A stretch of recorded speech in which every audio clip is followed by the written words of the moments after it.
The mountain wind carried Dorothy Collins's trembling voice across the settlement as she stood before the gathered crowd, her weathered hands clutching a faded wedding dress that had yellowed with years of waiting. Stephen Turner's massive frame towered beside her, his calloused finger pointing directly at her, with unmistakable pride, as his deep voice boomed over the murmurs of disbelief. "She's my wife," he declared, his words cutting through decades of rejection and whispered cruelties like an axe through kindling. The same people who had called her too old, too plain, too set in her ways now stared in stunned silence as this legendary figure of the mountains claimed her as his own. Dorothy felt something break open in her chest, not with pain this time, but with a fierce joy she had never dared to imagine possible. But this moment of triumph had been born from years of quiet suffering that began long before Stephen Turner ever set foot in Cedar Falls. Dorothy had arrived in the frontier town 15 years earlier, a young woman of 22 with hopeful eyes and a heart full of dreams about finding love in the untamed wilderness. The wagon train that brought her west had been filled with families seeking new beginnings, and she had imagined herself among the first to find a husband among the hardworking men who were carving civilization from the raw landscape. Those early years had been filled with Sunday socials and church gatherings where she would smooth her best dress and arrange her auburn hair just so, hoping to catch the eye of one of the eligible bachelors. She had been pretty then, with smooth skin and a quick smile, but something about her had always seemed to put men off. Perhaps it was her tendency to speak her mind, or the way she could read and write better than most of the men in town. Maybe it was her insistence on discussing books and ideas rather than just household matters. Whatever the reason, one by one, the other young women who had arrived with her found husbands while Dorothy remained alone. The town of Cedar Falls had watched her transform from a hopeful young bride into what they whispered about as an old maid. By 30, the invitations to social gatherings had dwindled.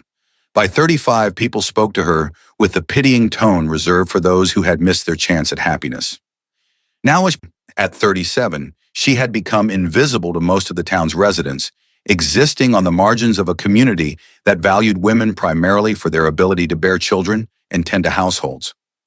Dorothy supported herself by taking in sewing and mending, her skilled fingers working late into the night by lamplight to earn enough coins to pay for her small room above the general store. The work was steady but lonely, and she often found herself wondering what her life might have been if she had stayed back east, where her sharp mind and independent spirit might have been less of a hindrance to finding companionship. But she had made her choice to come west, and she was determined to make the best of the life she had built, even if it wasn't the life she had dreamed of. The whispers followed her everywhere she went in Cedar Falls. At the Mercantile, women would pause their conversations when she approached, resuming them in hushed tones after she passed. Children influenced by their parents' attitudes sometimes giggled and pointed when they saw her walking down the dusty main street with her basket of mending. The cruelest comments came from the younger women who had married soon after arriving in town, as if Dorothy's single status somehow threatened their own security. Martha Perez, who ran the boarding house, was one of the few people who treated Dorothy with genuine kindness. She would often invite Dorothy for tea and conversation, providing a rare respite from the isolation that had become Dorothy's constant companion. It was during one of these visits that Martha first mentioned the mountain man who occasionally came down from the high country to trade for supplies. "He's a strange one," Martha had said, stirring honey into her tea. "Stephen Turner, they call him. Lives up in the mountains somewhere. Nobody knows exactly where. Comes to town maybe twice a year, trades furs and meat for what he needs, then disappears again. Some folks say he's been up there for near on 20 years, ever since he came back from the war. Others claim he's half wild by now, more comfortable with bears and wolves than with civilized people." Dorothy had listened with polite interest, but she hadn't given the mountain man much thought. Her concerns were more immediate, focused on the dwindling pile of mending work and the growing difficulty of making ends meet. The town was changing as more families arrived and established themselves. The newer residents brought their own seamstresses and had their own social circles that didn't include the aging spinster who lived above the general store. As autumn approached, Dorothy found herself facing a crisis that threatened to upend the precarious stability she had managed to maintain. Wayne Hall, who owned the general store, informed her that he would be needing her room for his expanding family. His wife Patricia was expecting their fourth child, and they required the additional space. He offered Dorothy a month to find alternative arrangements, delivered with the apologetic but firm tone of a man who felt bad about the situation but wasn't willing to change his mind. The news hit Dorothy like a physical blow. There were no other rooms for rent in Cedar Falls, and she certainly couldn't afford to purchase property of her own. The boarding house was full, and Martha had no additional space to offer. As Dorothy sat in her small room that evening, surrounded by the few possessions she had accumulated over the years, she felt the walls of her carefully constructed life closing in around her. Sleep eluded her that night as she lay staring at the ceiling, trying to formulate a plan that would keep her from becoming completely destitute. She could try to find work as a housekeeper for one of the wealthier families, but most of them already had help and weren't looking to take on additional staff. She could attempt to travel to another town, but she had no money for passage and no guarantee of finding better circumstances elsewhere. The next morning brought an early frost that painted the windows with delicate ice crystals, a harbinger of the harsh winter that was approaching. Dorothy dressed carefully in her best dress, a deep blue wool that she had sewn herself years earlier, and made her way downstairs to help Wayne with the morning customers. She hoped that by making herself especially useful, she might be able to negotiate a few more weeks to find alternative arrangements. The store was busier than usual, with townspeople stocking up on supplies before the weather turned truly cold. Dorothy worked efficiently, helping customers find what they needed and keeping track of accounts with her neat handwriting. It was while she was organizing bolts of fabric that she first saw Stephen Turner. He filled the doorway like a force of nature, his massive shoulders nearly brushing the frame as he entered. His dark hair hung past his collar, and a thick beard covered the lower half of his face. He wore buckskins that had been darkened by weather and wear, and his boots were the heavy kind made for traversing rough mountain terrain. But it was his eyes that caught Dorothy's attention, pale blue and startlingly intelligent, taking in everything around him with the careful assessment of someone accustomed to reading his environment for signs of danger. The conversation in the store died as Stephen Turner made his way to the counter where Wayne Hall waited with barely concealed nervousness. The mountain man moved with surprising grace for someone of his size, his footsteps silent despite his heavy boots. He carried a large pack over one shoulder and had a rifle slung across his back, both practical necessities for someone who lived in the wilderness, but intimidating to the town dwellers who rarely saw such raw displays of frontier capability. Stephen's voice, when he finally spoke, was deeper than Dorothy had expected and roughened by years of limited use. He needed basic supplies, he told Wayne, rattling off a list that included flour, coffee, salt, and ammunition. His manner was direct and efficient, with none of the small talk that usually accompanied transactions in the store. He seemed eager to complete his business and return to wherever he had come from. Dorothy found herself studying him covertly as she continued her work, fascinated by this legendary figure who had finally materialized before her eyes. There was something about his careful movements and watchful demeanor that suggested a man who had learned to be completely self-reliant. She wondered what circumstances had driven him to choose such an isolated existence, and whether he ever felt the loneliness that had become her constant companion. As Wayne gathered the requested items, Stephen's gaze wandered around the store, taking inventory of the changes that had occurred since his last visit. His eyes lingered on Dorothy for a moment, and she felt heat rise in her cheeks as she pretended to be absorbed in her fabric sorting. When their eyes met briefly, she was surprised to see no judgment or dismissal in his expression, just a quiet curiosity that made her feel seen in a way she hadn't experienced in years. The transaction was completed quickly, with Stephen paying in gold coins that gleamed dully in the morning light streaming through the store windows. He shouldered his pack and turned to leave, but paused at the door when Wayne called after him with forced joviality about the approaching winter.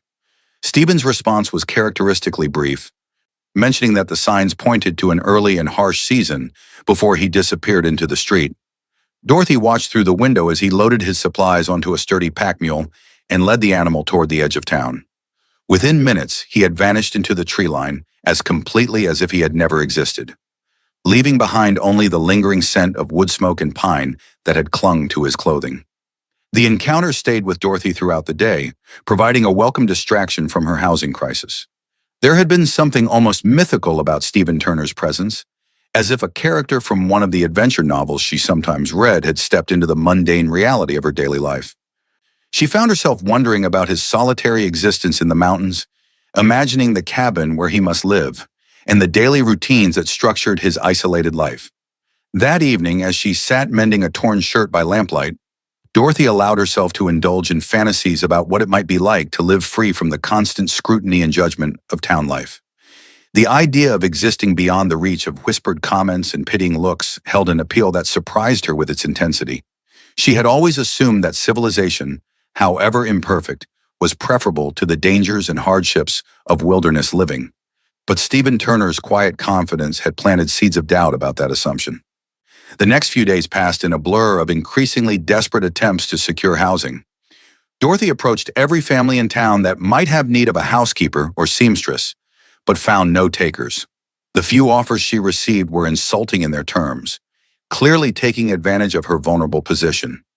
She began to realize that her years of independence had earned her a reputation as someone who was difficult to manage, making potential employers reluctant to take her on. As her deadline approached, Dorothy found herself walking the streets of Cedar Falls at odd hours, trying to think of solutions that seemed increasingly unlikely to materialize. It was during one of these wandering sessions that she encountered Brian Price, a recent widower whose wife had died in childbirth the previous spring. Brian was a decent man, hardworking and kind, but he was struggling to manage his farm and care for his two young children without assistance. Brian Price approached Dorothy outside the church after Sunday service, his hat in his hands and his expression earnest but uncomfortable. He had heard about her housing situation, he explained, and wondered if she might consider a practical arrangement that would benefit them both. He needed help with his children and household, and she needed a place to live. Perhaps they could come to some sort of agreement that would solve both their problems. The offer was delivered with careful respect, but Dorothy could see the calculation behind Brian's eyes. He wasn't proposing marriage exactly, but rather a business arrangement that would provide him with domestic help while giving her shelter and security. It was the kind of practical solution that frontier life often demanded, born of necessity rather than affection or desire. Dorothy listened to Brian's proposal with growing discomfort, recognizing it as potentially her only option, while simultaneously feeling diminished by its purely utilitarian nature. She had spent years watching other women find love and partnership, and now she was being offered a position that was barely a step above hired help. The arrangement would solve her immediate crisis, but it would also represent a final acknowledgement that she had moved beyond the possibility of being wanted for herself rather than for the services she could provide. She asked Brian for time to consider his offer, knowing that her options were limited, but still hoping that some alternative might present itself. He agreed readily, mentioning that he would need an answer within the week as winter was approaching, and he couldn't manage much longer without help. His tone was understanding but firm, making it clear that this was a business proposition with practical deadlines rather than a romantic courtship that could unfold at its own pace. That night, Dorothy sat in her room surrounded by her packed belongings, trying to reconcile herself to a future that felt like a slow surrender of everything she had hoped her life might become. The practical part of her mind recognized that Brian's offer was reasonable and would provide her with security and purpose.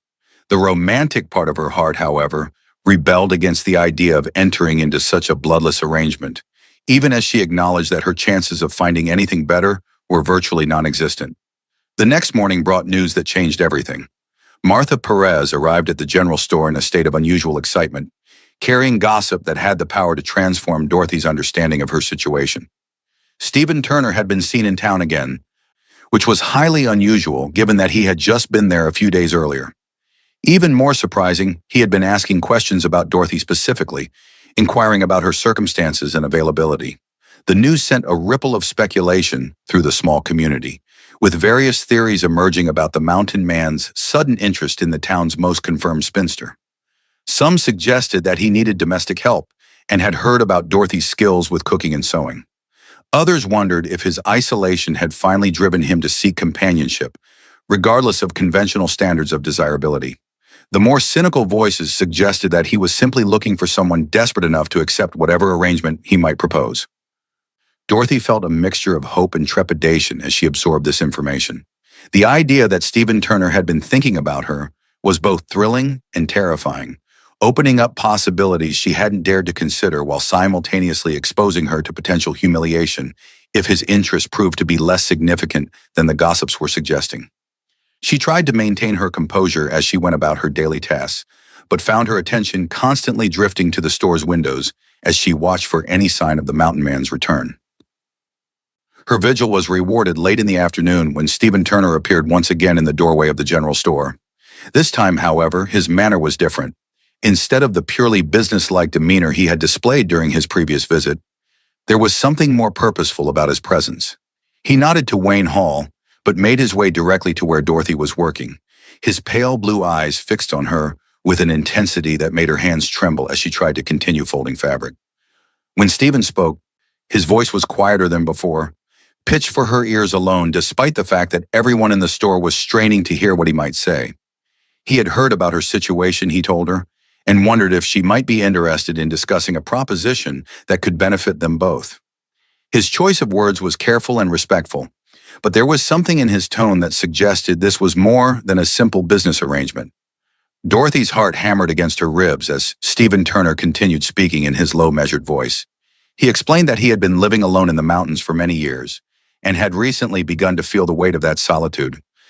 He wasn't looking for someone to simply keep house for him, he clarified, but rather for a true partner who could share the challenges and rewards of mountain life. His eyes never left her face as he spoke, as if he were trying to read her reaction to his unexpected proposal. The audacity of the moment struck Dorothy with breathtaking force. Here was a man who barely knew her, offering her something that no one else in 15 years had been willing to provide, a chance to be wanted not just for her usefulness, but as a companion and equal partner. The practical obstacles to such an arrangement were enormous, from the harsh realities of mountain living to the fact that they were virtual strangers, but the emotional appeal was undeniable. Stephen seemed to understand her hesitation and the magnitude of what he was suggesting.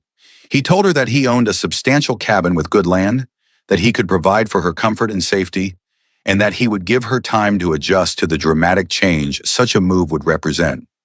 Most importantly, he emphasized that he was offering her a real marriage, not a convenience arrangement, though he understood if she needed time to consider such a significant decision. The store had fallen completely silent around them, with Wayne Hall and the other customers making no pretense of not listening to this extraordinary conversation. Dorothy felt the weight of their attention and judgment, knowing that her response would become the subject of intense speculation and discussion throughout the community. The same people who had dismissed her as too old and set in her ways were now witnessing a moment that challenged all their assumptions about her worth and desirability. Dorothy looked into Stephen Turner's weathered face and saw something there that she had never encountered before: genuine respect and admiration. He wasn't offering her charity or convenience, but recognition of her value as a person worthy of partnership and love. The realization that someone could see her in this way, after years of being overlooked and dismissed, filled her with a courage she hadn't known she possessed. Her voice was steady when she finally responded, though she could feel the tremor of emotion beneath her words. She told Stephen that his proposal was unexpected, but not unwelcome, and that she would be honored to consider becoming his wife if he was certain that was what he truly wanted. The formality of her response reflected the seriousness of the moment, but there was warmth in her tone that suggested genuine interest in the possibility he was offering. Stephen's smile transformed his entire face, revealing the man he might have been before years of solitude had taught him to guard his expression so carefully. He told Dorothy that he had never been more certain of anything in his life, and that he would be proud to call her his wife if she would have him. The simple sincerity of his declaration cut through all the complicated social expectations that had governed Dorothy's interactions with men for so many years. The practical arrangements were discussed with surprising efficiency. Stephen explained that he would need to return to his mountain home to prepare for Dorothy's arrival, but that he could be back within a week to collect her if she was willing to make such a dramatic change in her circumstances. He assured her that his cabin was comfortable and well-stocked, and that he had been successful enough in his trapping and trading to provide for both of them without difficulty. Dorothy found herself agreeing to the arrangement with a decisiveness that surprised her. Perhaps it was the recognition that conventional approaches to finding companionship had failed her completely, or maybe it was the appeal of starting fresh in a place where her past disappointments wouldn't follow her. Whatever the reason, She felt more alive and hopeful than she had in years as she accepted Stephen Turner's proposal. The news of Dorothy's engagement spread through Cedar Falls like wildfire, generating reactions that ranged from astonishment to skepticism to outright disapproval. Many of the townspeople who had dismissed her as an old maid now questioned the wisdom of her decision to marry a man they considered barely civilized. The younger women who had ignored her for years suddenly found reasons to visit the general store, ostensibly to shop, but actually to satisfy their curiosity about this unexpected development. The week that followed Stephen Turner's proposal passed in a whirlwind of preparation and gossip that transformed Dorothy's quiet existence into the center of town attention. Women who hadn't spoken to her in months suddenly appeared at the general store with advice about mountain living, most of it dire warnings about the hardships and isolation she would face. Their concerns seemed less motivated by genuine care for her welfare than by a morbid fascination with what they perceived as her desperate decision to accept any offer of marriage, regardless of its suitability. Patricia Hughes, Wayne Hall's wife, was particularly vocal in her disapproval of the match. She cornered Dorothy near the fabric display and launched into a lengthy discourse about the dangers of marrying a man who lived like a hermit in the wilderness. How could Dorothy be certain that Stephen Turner was even capable of civilized behavior after so many years of isolation? What if he turned violent or unpredictable once they were alone in the mountains with no neighbors to intervene if problems arose? Dorothy listened to these concerns with outward patience, while inwardly marveling at the presumption of people who had shown no interest in her welfare when she was facing homelessness.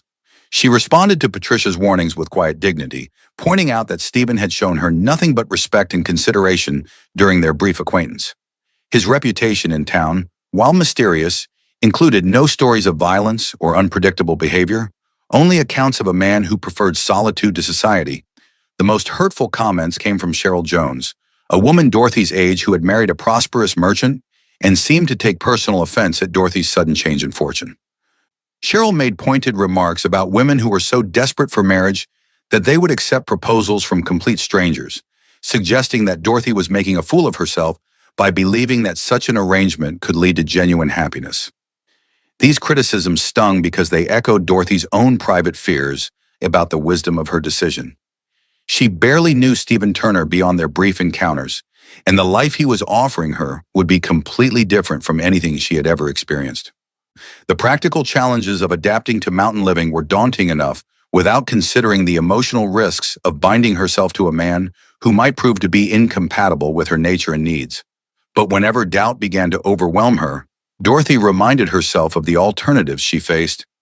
Brian Price's offer of a practical arrangement still stood, but it represented a future of service rather than partnership. Remaining in Cedar Falls without secure housing would likely lead to gradual destitution and increasing dependence on charity. At least Stephen Turner's proposal offered the possibility of dignity and genuine companionship, even if it came with significant risks. Martha Perez provided the most valuable support during this difficult week, offering practical advice about preparing for mountain life while avoiding the dire predictions that others seemed determined to share. She helped Dorothy select appropriate clothing for harsh weather and rough living conditions, and provided insights about food preservation and basic medical care that could prove essential in an isolated setting. Most importantly, Martha shared her own observations about Stephen Turner, based on his occasional visits to town over the years. She had noticed that he always paid his debts promptly and dealt fairly with merchants, that he was respectful to women and children, and that he showed signs of education and refinement despite his rustic appearance. These details helped Dorothy feel more confident about her decision to trust a man whose character she could only judge from limited interactions. The wedding dress that Dorothy had kept carefully preserved for so many years became a symbol of both her past hopes and her current transformation. The ivory silk had yellowed slightly with age, and the style was no longer fashionable, but she spent hours carefully cleaning and pressing it in preparation for her wedding day. The dress represented her refusal to give up on the possibility of love and partnership, even when that possibility had seemed increasingly remote. As the week progressed, Dorothy began to feel a growing sense of excitement about the adventure that awaited her. The prospect of living in the mountains, while daunting, also held appeal for someone who had always felt constrained by the social expectations and limitations of town life. She imagined herself learning new skills and adapting to challenges that would test her resourcefulness and resilience in ways that her current existence never had. Stephen Turner returned to Cedar Falls exactly when he had promised, arriving at the general store with a pack horse loaded with supplies and gifts for his bride-to-be. He had brought her a heavy woolen cloak lined with fur, practical boots designed for mountain terrain, and a beautifully crafted wooden box filled with small treasures he had collected during his years in the wilderness. The thoughtfulness of these gifts touched Dorothy deeply and reinforced her growing conviction that she had made the right choice. The morning of Dorothy's wedding dawned clear and cold, with frost covering the ground and a sharp wind that promised the early winter Stephen had predicted. She dressed carefully in her preserved wedding gown, taking time with her hair and the small touches that would mark this as the most significant day of her life. The mirror reflected back a woman who looked older than the hopeful bride who had originally planned to wear this dress. But there was something new in her eyes that spoke of determination and quiet courage. Martha Perez arrived early to help with final preparations and to serve as Dorothy's witness at the ceremony. The two women had become closer during the week of preparation, and Martha's steady support had been invaluable in helping Dorothy maintain her confidence in the face of community skepticism. As they made their way to the small church where the ceremony would take place, Martha offered final words of encouragement and practical advice about the journey ahead. The church was sparsely attended, with only a handful of townspeople present to witness the unusual union. Most of the community had chosen to stay away, either from disapproval of the match or from uncertainty about how to behave at such an unconventional wedding. Wayne Hall was there out of obligation, since Dorothy had been living above his store, and a few other merchants who had business relationships with Stephen attended out of curiosity more than genuine goodwill.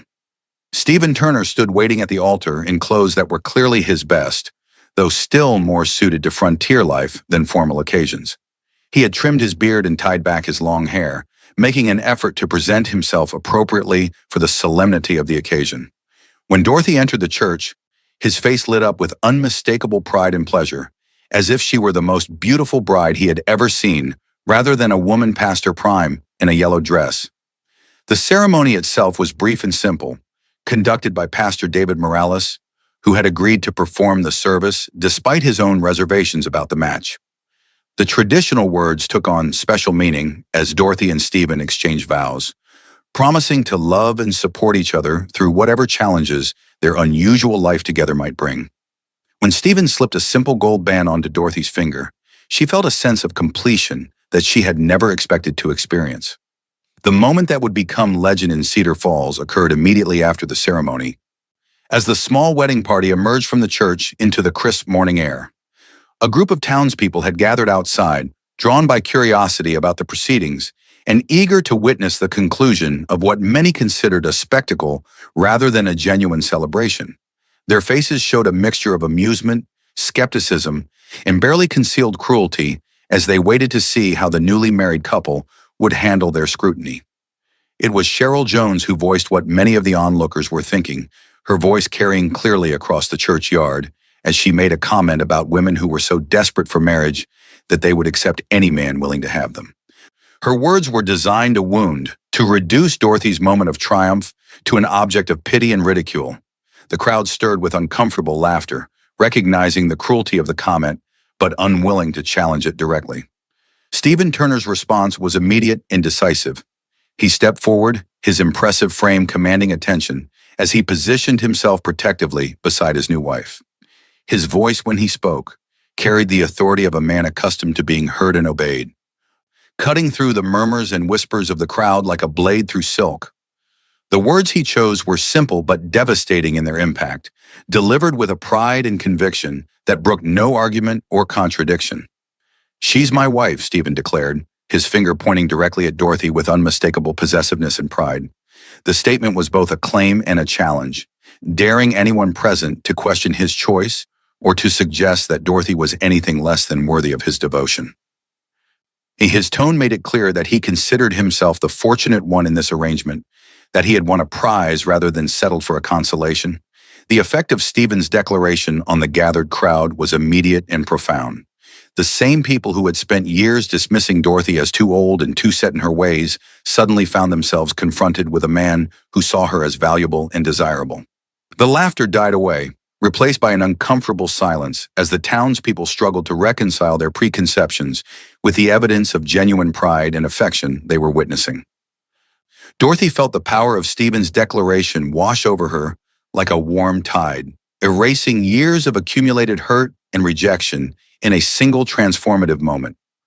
For the first time in her adult life, she was being claimed publicly and proudly by a man who saw her worth when others had been blind to it. The simple phrase carried more weight than any elaborate declaration of love could have, because it was delivered in the face of social disapproval and with complete conviction. The crowd began to disperse awkwardly, their appetite for spectacle diminished by Stephen's forceful defense of his bride. Some of the women who had been most vocal in their criticism now avoided eye contact, perhaps recognizing the ugliness of their behavior when confronted with genuine devotion. The men seemed impressed despite themselves by Stephen's unwavering support of his choice, recognizing in him the kind of loyalty and strength that frontier life demanded.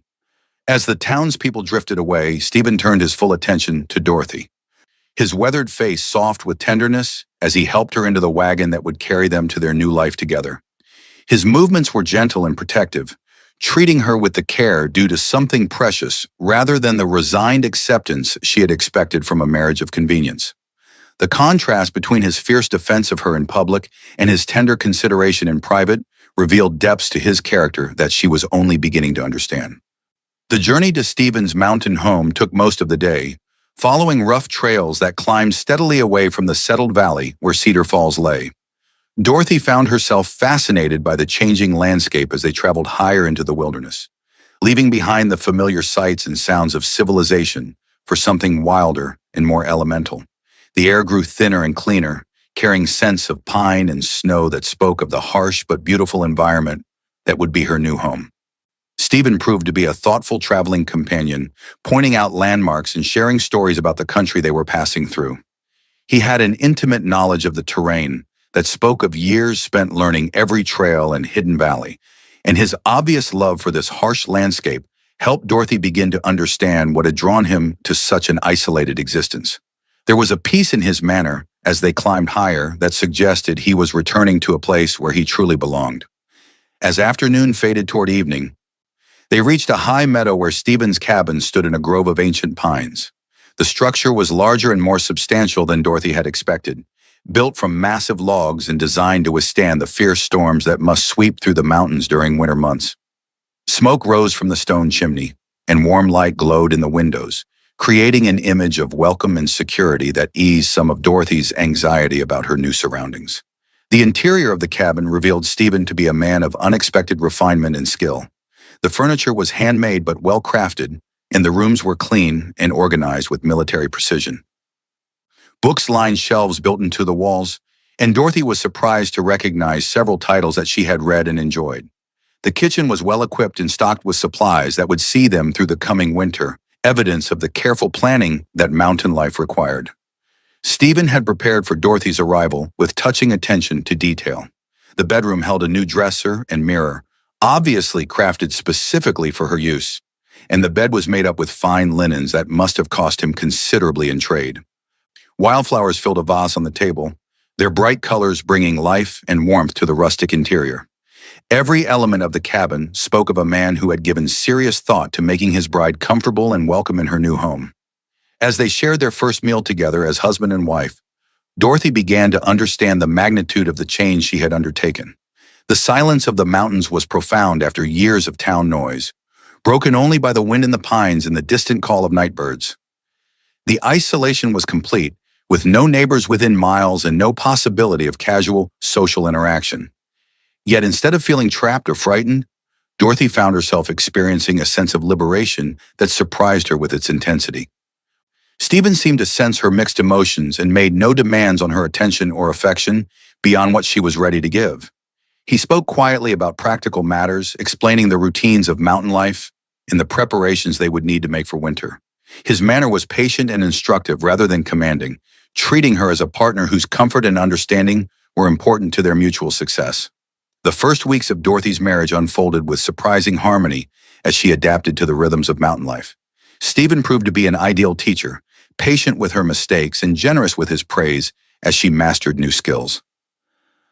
He showed her how to read weather signs in the behavior of animals and the color of the sky, how to preserve meat and vegetables for the long winter months, and how to maintain the equipment that their survival depended upon.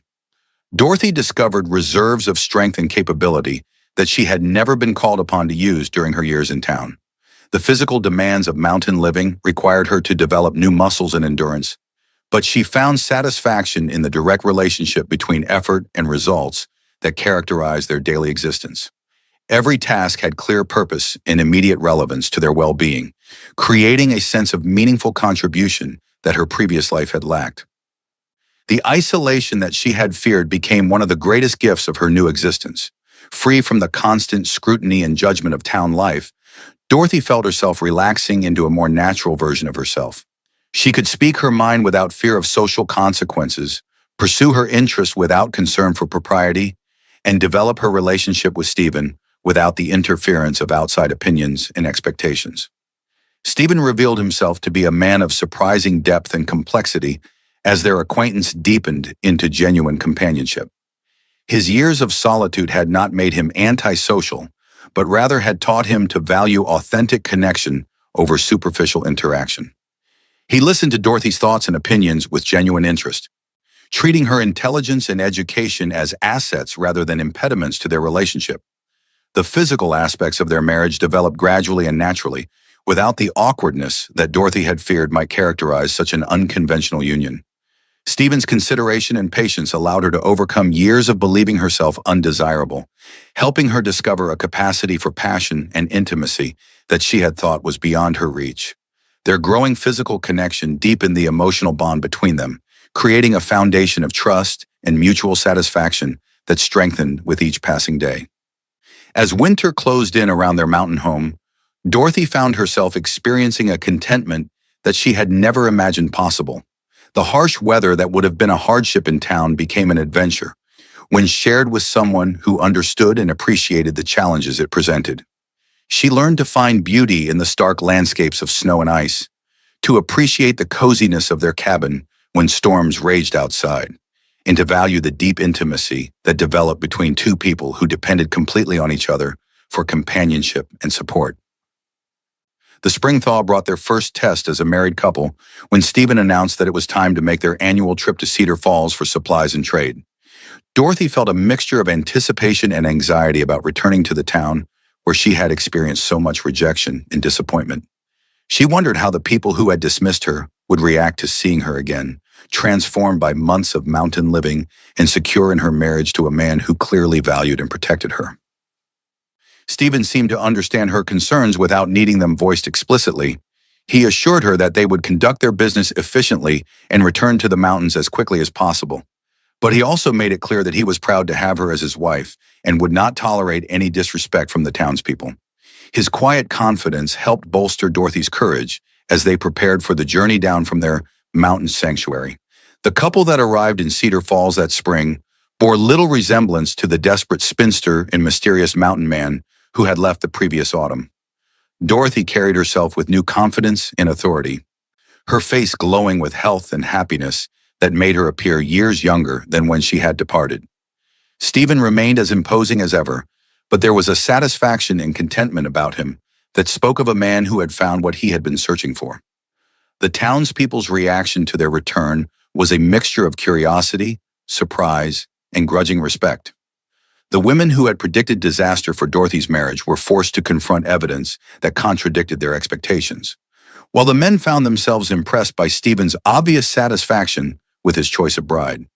The couple's clear happiness and mutual devotion challenged assumptions about age, desirability, and the nature of successful relationships. The transformation in Dorothy was so complete that some of the townspeople initially failed to recognize her. The nervous, apologetic woman who had lived on the margins of their community had been replaced by someone who moved with purpose and spoke with quiet authority. Her skin had been bronzed by mountain sun and wind, her body strengthened by physical labor, and her entire demeanor reflected the confidence of someone who knew her worth and place in the world. Stephen's pride in his wife was evident in every interaction as they conducted their business in town. He deferred to her judgment on household purchases, sought her opinion on trade matters, and made it clear through word and deed that he considered her an equal partner in all aspects of their life together. His behavior provided a stark contrast to the way many of the town's married men treated their wives, offering a model of partnership that challenged conventional assumptions about marital relationships. The couple's success was measured not just in their obvious happiness, but in the practical achievements that their partnership had produced. Stephen reported that their trapping had been more successful than ever, with Dorothy's skills in preparing and preserving furs adding significantly to their income.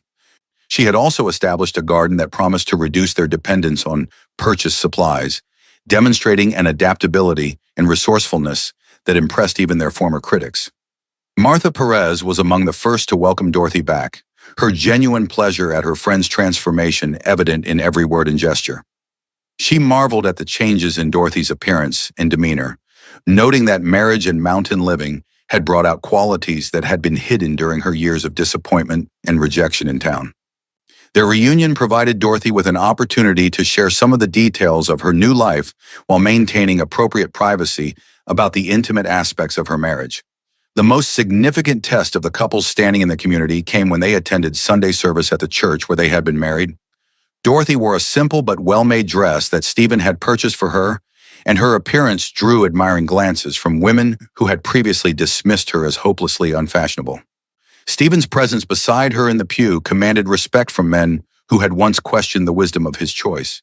Pastor David Morales used the couple's obvious happiness as an example in his sermon about the mysterious ways that providence works in human lives, suggesting that their union demonstrated the importance of looking beyond surface appearances to recognize true worth and compatibility. His words carried special weight coming from someone who had initially harbored doubts about the wisdom of their marriage, and they helped establish the couple's legitimacy in the eyes of the more conservative members of the community. The most poignant moment of their visit occurred when they encountered Brian Price, the widower who had offered Dorothy a practical arrangement the previous autumn. He approached them after church with genuine warmth, congratulating Dorothy on her obvious happiness, and thanking Stephen for his kindness to someone who had been struggling with difficult circumstances. His gracious behavior demonstrated the difference between a man who had seen Dorothy as a solution to his problems and one who had recognized her as a person worthy of love and respect. As their visit to Cedar Falls drew to a close, Dorothy realized that she felt no regret about leaving the town behind once again. The place that had once represented her entire world now seemed small and constraining compared to the vast possibilities that her mountain life offered. She had found not just a husband in Stephen Turner, but a completely new understanding of her own capabilities and worth. The journey back to their mountain home was filled with conversation about the changes they had observed in the town and the reactions their return had generated. Stephen expressed satisfaction that Dorothy had been able to see how much she had grown and changed, while she marveled at the way their partnership had transformed both of their lives in ways neither had anticipated when they first agreed to marry. As they climbed back into the high country that had become their sanctuary, Dorothy reflected on the extraordinary series of events that had led her from desperation and rejection to fulfillment and love. The woman who had once believed herself too old and set in her ways to find happiness had discovered that transformation was possible at any age for those brave enough to embrace change and risk disappointment in pursuit of something better. The years that followed brought a deepening of the bond between Dorothy and Stephen that validated every risk they had taken in choosing each other. Their mountain home became a haven where two people who had been rejected or overlooked by conventional society created their own version of happiness and success. Dorothy's skills as a partner and homemaker proved invaluable in ways that went far beyond traditional domestic duties, while Stephen's strength and knowledge provided the foundation for a life that was both secure and adventurous. Their reputation in the surrounding region grew as word spread of the unusual couple who had found such obvious contentment in their isolated existence. Other mountain men began to seek Stephen's advice, not just about trapping and survival, but about the benefits of partnership and companionship. Dorothy became known for her medical knowledge and practical skills, providing assistance to travelers and neighbors who found themselves in need of help in the unforgiving mountain environment. The seasonal trips to Cedar Falls became opportunities to demonstrate the continued success of their unconventional union, with each visit revealing new evidence of their mutual prosperity and happiness. Dorothy's transformation from desperate spinster to confident mountain woman became a source of inspiration for other women who had been dismissed as too old or unsuitable for marriage, proving that worth and desirability could not be measured by conventional standards alone. As Dorothy approached her 40th birthday, she realized that she had never been happier or more fulfilled than she was in her mountain home with the man who had seen her value when others had been blind to it. The life that had seemed like a desperate gamble had become a testament to the power of recognition, respect, and genuine partnership between two people who had found in each other exactly what they had been searching for. The story of their courtship and marriage became part of local legend, told and retold as an example of how love could triumph over social expectations and conventional wisdom. The phrase that Stephen had used to claim Dorothy as his wife, delivered with such pride and conviction in the face of community skepticism, became symbolic of the kind of devotion and recognition that every person deserved to experience. Standing on the porch of their cabin as another winter approached, Dorothy could see the vast wilderness that had become her domain, stretching away in all directions. The isolation that had once seemed frightening now represented freedom, and the challenges that had appeared insurmountable had become sources of strength and satisfaction. She had found not just a husband in Stephen Turner, but a completely new understanding of what her life could become when she was valued and supported by someone who truly saw her worth. The mountain wind that had once carried her trembling voice now brought the sense of home and the promise of continued adventure with the man who had transformed her understanding of what was possible. In choosing to trust Stephen Turner's unexpected proposal, Dorothy had discovered that it was never too late to begin again, never too late to find love, and never too late to prove that worth and desirability existed independent of age, convention, or social approval. Their story served as a reminder that true partnership could emerge from the most unlikely circumstances and that recognition of genuine worth could come from unexpected sources. In a world that often dismissed women past their supposed prime, Stephen Turner had seen Dorothy Collins as exactly what he needed, and his proud declaration of that fact had changed both of their lives forever. She was his wife, and in claiming her with such conviction and pride, he had given her something more valuable than security or companionship. He had given her the recognition that she was worthy of being chosen, valued, and loved exactly as she was,